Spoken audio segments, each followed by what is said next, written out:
Cambridge के पर्चे leak होने पर FIA के नेशनल साइबर क्राइम से राबता कर लिया गया है। इस पर हम बात करते हैं डॉन न्यूज़ के रिपोर्टर सैयद वसीम से। वसीम, बताइएगा क्या डिटेल्स हैं? बिल्कुल, Cambridge university press and assessment की कंट्री हेड उस्मा यूसुफ के जानिब से जो है वो पर्चे लीक होने से मुताल्लिक ये अहम बयान सामने आया है, जिसमें ये बताया गया है कि तमाम पेपर लीक इल्जामात की तहकीकात के लिए FIA के नेशनल साइबर क्राइम को रिपोर्ट कर दिया है। इसी के साथ साथ बरतानिया में नेशनल फ्रॉड इंटेलिजेंस ब्यूरो को भी पर्चे लीक से मुताल्लिक आगाह किया गया है। कैम्ब्रिज जो है उनका कहना है कि इंफरादी पेपर लीक रिपोर्ट पर तफला नहीं करता। हकीकी मसले की सूरत में स्कूल को बर वक्त आगाह किया जाता है।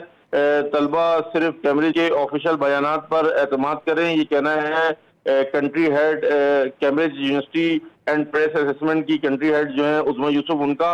और उन्होंने ये कहा है कि जितने भी तलबा हैं वो पेपर लीक से मुताल्लिक अफवाहों से जो है वो इज्तनाब बरतें। इसी के साथ साथ उनका ये कहना है कि जो पर्चे लीक होने का मामला है उस पर जो है वो जो NCCIA को और जो NFIB यानी कि जो बरतानिया में मैथ पेपर लीक का केस है वो नेशनल फ्रॉड इंटेलिजेंस ब्यूरो को भेजा गया है और तमाम तरह की तहकीकात हो रही हैं। उसके साथ जो जी। सोशल मीडिया पर मुख्तलिफ प्लेटफॉर्म्स के ऊपर जहाँ पर इस तरीके की अफवाहें फैलाई जा रही हैं उनके खिलाफ भी जो है वो एक्शन लेने के लिए तमाम मुतल्लिका इदारों को आगाह कर दिया गया है।